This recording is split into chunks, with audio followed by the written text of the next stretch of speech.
గ్రంథరచనకు పూనుకొనుటకు అసమర్థత బాబా అభయము.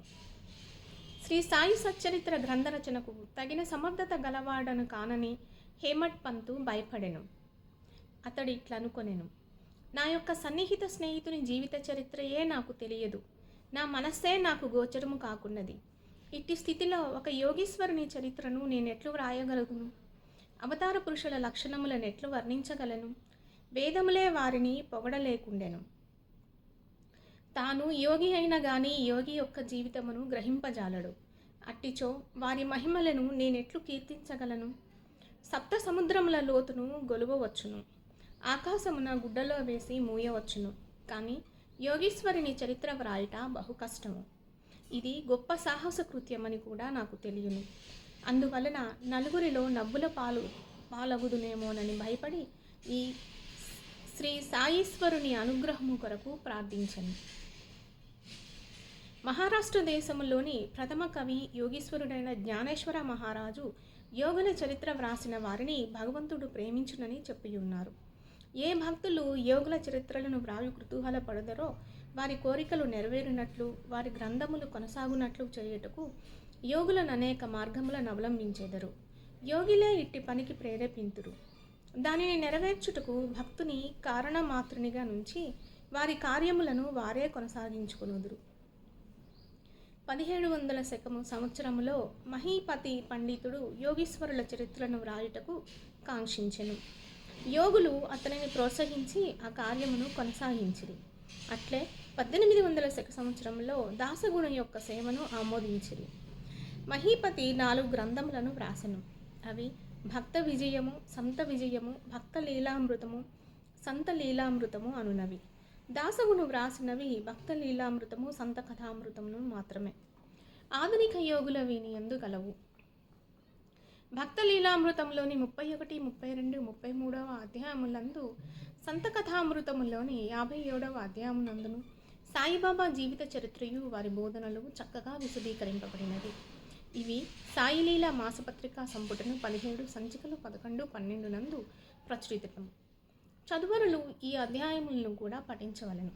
శ్రీ సాయిబాబా అద్భుత లీలలు బాంద్రా నివాసియగు శ్రీమతి సావిత్రిబాయి రఘునాథ్ టెండూల్కర్చే చిన్న పుస్తకములో చక్కగా వివరింపబడినవి. దాసగుణ మహారాజు గారు కూడా శ్రీ సాయి పాటలు మధురంగా వ్రాసి ఉన్నారు. గుజరాతీ భాషలో అమీదాస్ భవానీ మెహతా అను భక్తుడు శ్రీ సాయి కథలను ముద్రించినారు. సాయినాథ ప్రభ అను మాసపత్రిక షిరిడీలోని దక్షిణాభిక్ష సంస్థ వారు ప్రచురించి ఉన్నారు.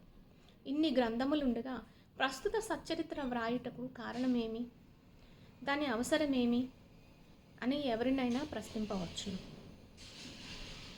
దీనికి జవాబు మిక్కిలి తేలిక. సాయిబాబా జీవిత చరిత్ర సముద్రము వలె విశాలమైనది, లోతైనది. అందరూ దీని యందు మునిగి భక్తి జ్ఞానములను, మణులను వెలికితీసి కావలసిన వారికి పంచిపెట్టవచ్చును. శ్రీ సాయిబాబా నీతి బోధకమగులు కథలు, లీలలు మిక్కిలి ఆశ్చర్యమును కలిగింపజేయను. అవి మనోవికలత చెందిన వారికి, విచారగ్రస్తులకు శాంతి సమకూర్చి ఆనందమును కలగజేయును. ఇహపరములకు కావలసిన జ్ఞానమును, బుద్ధిని ఇచ్చును. వేదముల వలె రంజకములను, ఉపదేశకములనగు బాగా ప్రబోధములను విని వానిని మనవి చేసినచో భక్తులు వాంఛించునని, అనగా బ్రహ్మైక యోగము, అష్టాంగ యోగ ప్రావీణ్యము, ధ్యానానందము పొందెదరు. అందుచే బాబా లీలలను పుస్తక రూపమున వ్రాయ నిశ్చయించితిని. బాబాను సమాధికి ముందు చూడని భక్తులు ఈ లీలలు మిగుల ఆనందం కలగజేయును. అందుచేత బాబా గారి ఆత్మ సాక్షాత్కార ఫలితమగు పలుకులు, బోధనలు సమకూర్చుట పూనుకొంటిని. సాయిబాబా ఈ కార్యమునకు నన్ను ప్రోత్సహించెను. నా అహంకారమును వారి పాదములపై నుంచి శరణంటిని.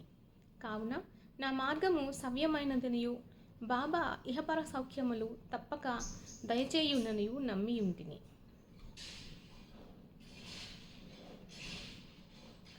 నా ఎంతట నేను ఈ గ్రంథ రచనకు బాబా యొక్క అనుమతిని పొందలేకుంటిని. మాధవరావు దేశపాండే ఉరఫ్ శ్యామ అనువారు బాబాకు ముఖ్య భక్తుడు. వారిని నా తరపున బాబాను ప్రార్థించమంటిని. నా తరపున వారు బాబాతో నిట్లనిరే, ఈ అన్నా సాహెబు మీ జీవిత చరిత్రను వ్రాయ కాంక్షించుచున్నాడు. నేను భిక్షాటనమిచ్చే జీవించు పకీరును. నా జీవిత చరిత్ర వ్రాయనవసరం లేదని అనవద్దు. మీరు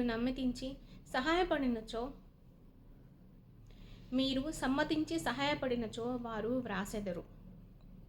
లేదా మీ కృపయే దానిని సిద్ధింపజేయును. మీ యొక్క అనుమతి ఆశీర్వాదము లేనిదే ఏదియూ జయప్రదముగా చేయలేము. అది విననంతనే శ్రీ సాయిబాబా మనస్సు కరిగి నాకు ఊది ప్రసాదము పెట్టి ఆశీర్వదించెను. మరియు శ్యామతో నిట్లు చెప్పదొడంగెను. కథలను అనుభవములను ప్రోగు చేయమను. అక్కడక్కడ కొన్ని ముఖ్య విషయములను టూకీగా వ్రాయమను. నేను సహాయము చేసేదను. వాడు నిమిత్త మాత్రుడే. నా జీవిత చరిత్ర నేనే వ్రాసి నా భక్తుల కోరికలను నెరవేర్చగలను. వాడు తన అహంకారమును విడవవలెను. దానిని నా పాదములపై పెట్టవలెను. ఎవరైతే వారి జీవితంలో ఇట్లు చేసేదరో వారికి నేను మిక్కిలి సహాయపడేదను. నా జీవిత చర్యల కొరకే కాదు, సాధ్యమైనంత వరకు వారి గృహకృత్యములందును తోడ్పడదను. వాని అహంకారము పూర్తిగా పడిపోయిన పిమ్మట అది మచ్చునకు కూడా లేకుండా ఉన్నప్పుడు నేను వాని మనసులో ప్రవేశించి నా చరిత్రను నేనే వ్రాసుకుందును. నా కథలు బోధలు విన్న భక్తులకు భక్తి విశ్వాసములను కుదురును. వారు ఆత్మసాక్షాత్కారమును బ్రహ్మానందమును పొందెదరు. నీకు తోచిన దానినే నీవు నిర్ధారణ చేయుటకు ప్రయత్నించుకుము. ఇతరుల అభిప్రాయములను కొట్టివేయుటకు ప్రయత్నించుకుము. ఏ విషయము పైనను కీడు మేలి ఎంచు వివాదము కూడదు. వివాదం అనగానే నన్ను హేమట్ పంతు అని పిలుచుటకు కారణమేమో మీకు చెప్పేదను. వాగ్దానము జ్ఞప్తికి వచ్చినది.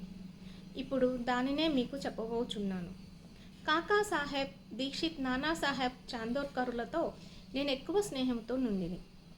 వారు నన్ను షిరిడీ పోయి బాబా దర్శనము చేయమని బలవంతము చేసిరి. అట్లే చేసేదినని వారికి నేను వాగ్దానము చేసితిని. ఈ మధ్యలోనేదో జరిగినది. అది నా షిరిడీ ప్రయాణం నాకు అడ్డుపడినది. లోనావాలాలో నా స్నేహితుని కొడుకు జబ్బు పడెను. నా స్నేహితుడు మందులు మంత్రములన్నీ ఉపయోగించెను, కానీ నిష్ఫలమయ్యాను. జబ్బు తగ్గలేదు. తుదకు వాని గురువునకు పిలిపించుకొని ప్రక్కన కూర్చుండబెట్టుకునేను.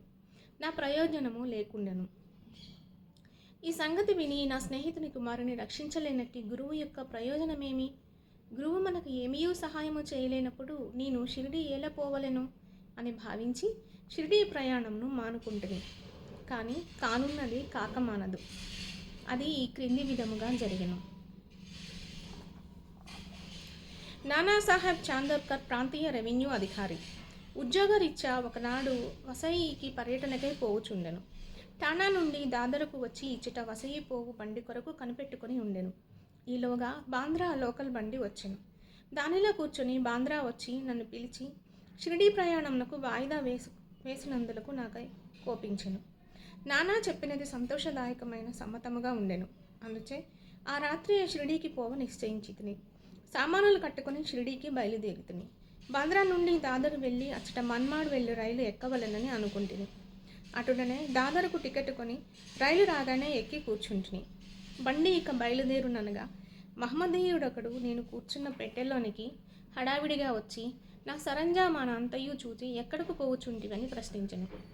నా ఆలోచనను వారికి చెప్పితిని. వెంటనే అతడు దాదర్ స్టేషన్లో దిగవద్దని, ఎందుకనగా మన్మాడు మైలు దాదరులో ఆగదని, అదే రైలు ఇంకనూ ముందుకు పోయి బోరీబందర్ స్టేషన్లో దిగమని నాకు సలహా ఇచ్చాను. ఈ చిన్న లీలయ్య జరగకుండినచో నేను అనుకున్న ప్రకారము ఆ మరుసటి ఉదయం షిరిడీ చేరలేకపోయేవాడిని. అనేక సందేహములు కూడా కలిగి ఉండేవి. కానీ నా అదృష్టవశాత్తు అది అట్లు జరగలేదు. మరుసటి దినము సుమారు 9-10 గంటలలోగా నేను షిరిడీ చేరితిని. షిరిడీలో నా కొరకు కాకా సాహెబ్ దీక్షిత్ కనిపెట్టుకుని ఉండెను.